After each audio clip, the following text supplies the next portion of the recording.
Video ini cocok buat kalian yang lagi kuliah, mau kuliah, atau untuk kalian para orang tua dan kakak-kakak yang lagi mikirin untuk nguliahin anak atau adik kalian. Pastikan ada kebingungan tuh, atau pertanyaan-pertanyaan yang muncul di pikiran kalian. Dan semoga kuliah kita hari ini bisa menjawab pertanyaan-pertanyaan dan rasa kebingungan itu. Oke, jadi kuliah itu penting nggak sih?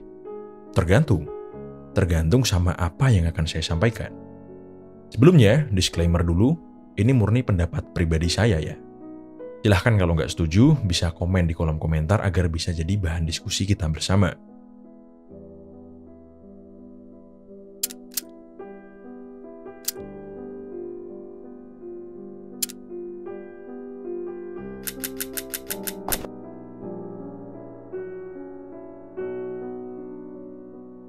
Oke, zaman dulu, kuliah itu nggak begitu penting. Bahkan pemerintah itu memaksa dan mendorong para masyarakat.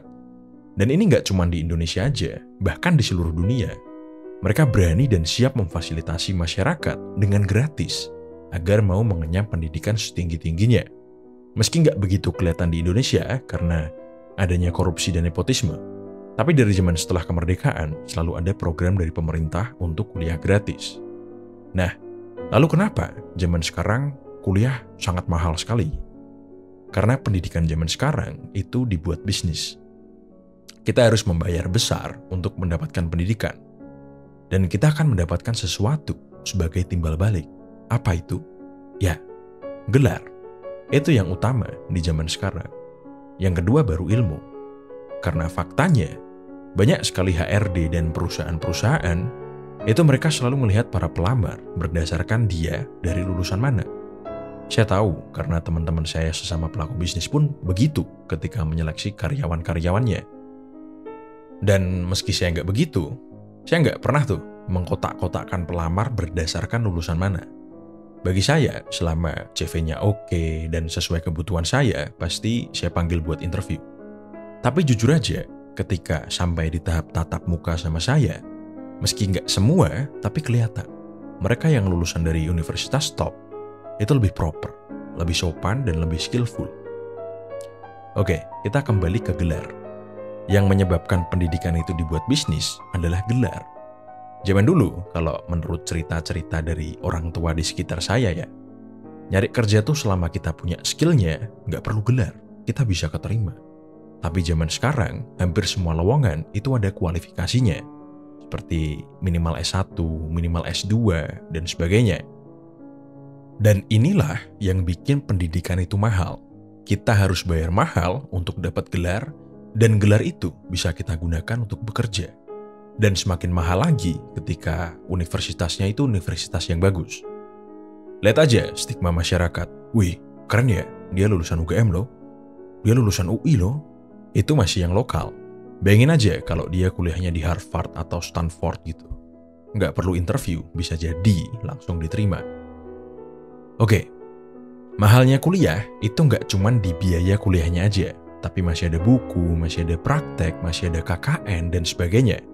Ditambah biaya hidup seperti ngekos, makan, rekreasi, dan sebagainya. Itu kalau dikalkulasi, mungkin selama 4 tahun kuliah S1 ya, bisa nyampe 200 juta mungkin ya. Dan nggak banyak masyarakat Indonesia yang bisa nyari 200 juta dalam 4 tahun. Dan mungkin aja, kalaupun bisa, itu saya rasa lebih banyak orang tua yang milih buat muterin uang 200 juta tadi. Entah untuk bisnis, beli sawah, atau beli barang-barang lainnya. Nah, sampai di sini dulu. Kalau yang jadi alasan kalian nggak kuliah atau nggak mau nguliahin anak dan adik kalian, karena kalian tidak mau keluar uang sebanyak itu, jawaban saya, kuliahlah. Uang 200 juta itu worth it atau setimpal dengan apa yang akan kamu dapatkan. Bahkan bisa jadi kamu lebih untung. Tapi ini kembali ke pribadi masing-masing ya. Bagaimana performa mereka ketika berkuliah. Udah bayar mahal-mahal, anaknya nggak jelas kuliahnya. Bolos-bolos terus, kan ya sia-sia toh. Kasihan orang tua kalian, yang mungkin aja dia mengorbankan uang yang seharusnya dia belikan Vespa atau mobil impiannya dari muda, uang naik hajinya, uang pensiunnya, dan sebagainya untuk kuliahmu. Lanjut ya, yang saya sampaikan tadi, Itu yang saya rasa minusnya kuliah, yaitu mahal. Udah, itu aja. Lalu plusnya akan kita bahas. Yang pertama adalah prinsip dasar ekonomi, yaitu supply and demand. Semakin sedikit barangnya, semakin langka barangnya, maka akan semakin bernilai, semakin tinggi value-nya. Dan ketika kamu bisa jadi seorang sarjana, kamu itu meningkatkan value-mu. Kamu jadi lebih unggul dari berapa? Katakanlah 90% masyarakat Indonesia. Setahu saya kalau nggak salah ingat, persentase masyarakat Indonesia yang lulusan kuliah itu cuman 5-10% aja. Dan melihat dari persentase ini, dengan gelar kamu bisa meningkatkan persentase untuk mendapatkan pekerjaan yang layak dengan sangat tinggi. Saya nggak tahu di Indonesia ada penelitiannya atau enggak.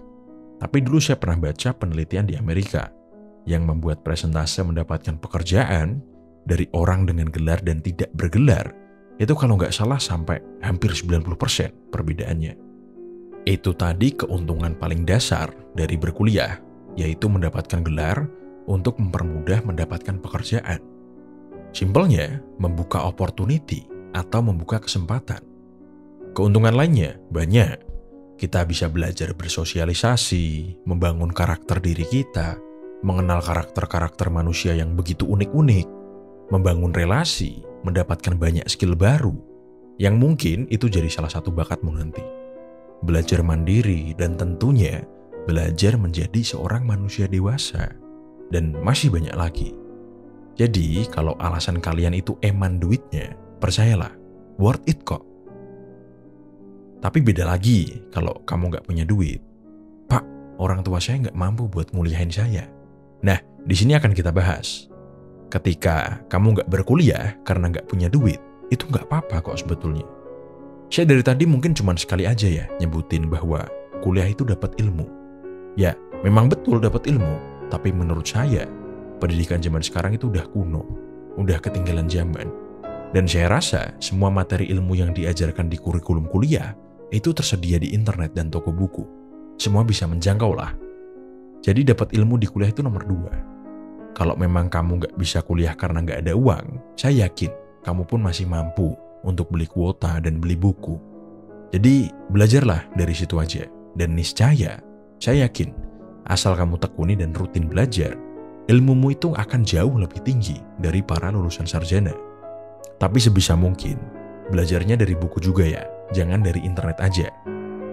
Itu tadi untuk gak punya uang. Kalau kalian punya uang dan mampu, udah, kuliahlah. Oke, pertanyaan selanjutnya itu biasanya, Pak, saya nggak tahu kalau kuliah mau masuk jurusan apa. Gini, fase-fase lulus SMA itu memang sulit ya. Di usia 18, 19, 20, 21 itu memang kita akan sulit untuk menentukan sepanjang hidup ini kita mau berkarir apa.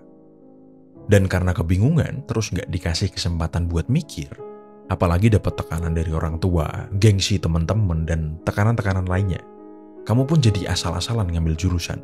Bisa jadi jurusan yang dipilihin orang tuamu, ambil jurusan yang kamu juga nggak tahu, atau asal ambil jurusan, yang penting keterima kuliah.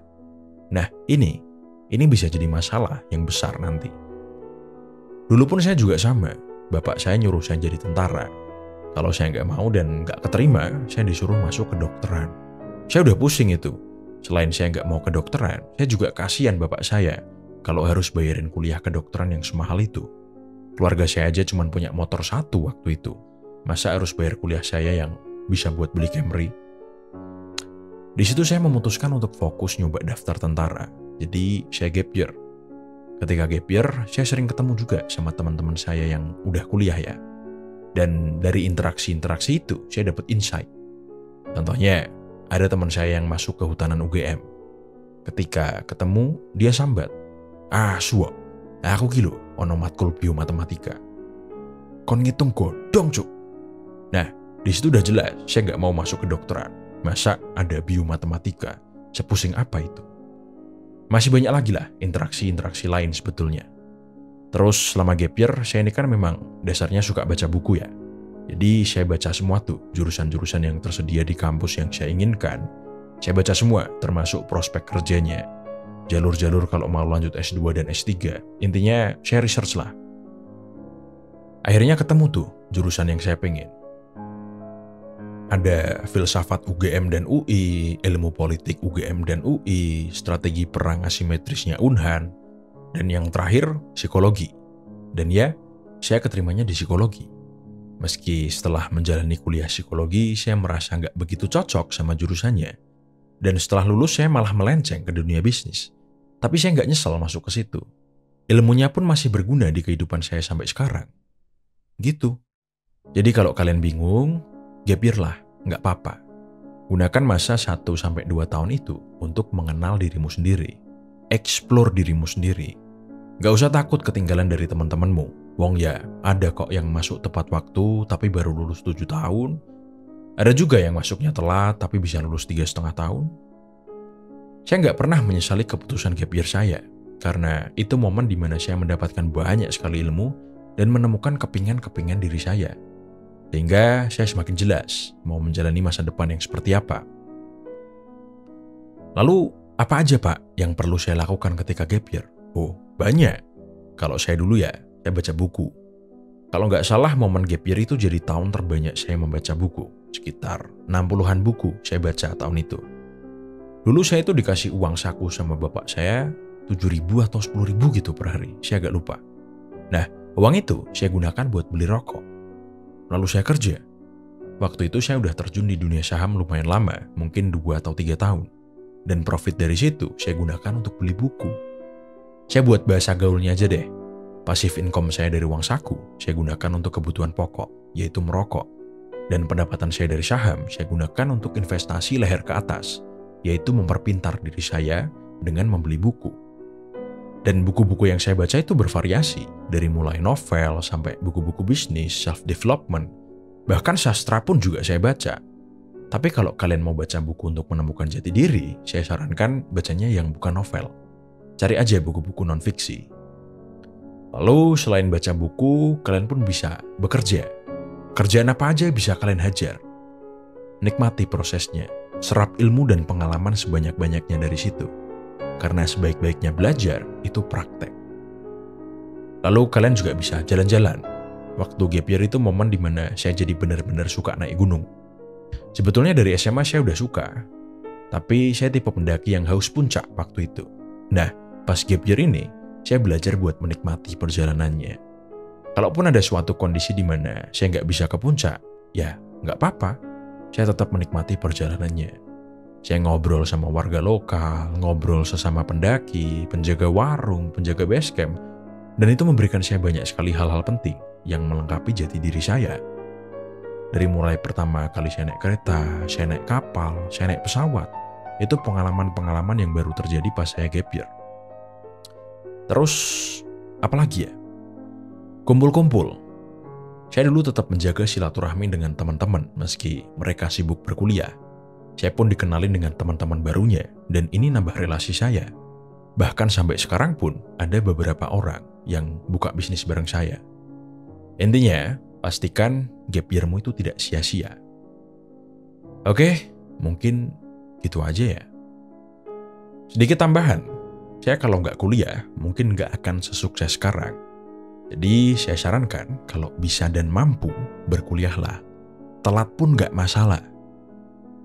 Oke, kalau bisa saya harap kalian saling sharing di kolom komentar. Siapa tahu saya dan teman-teman lainnya bisa dapat perspektif baru dari kalian.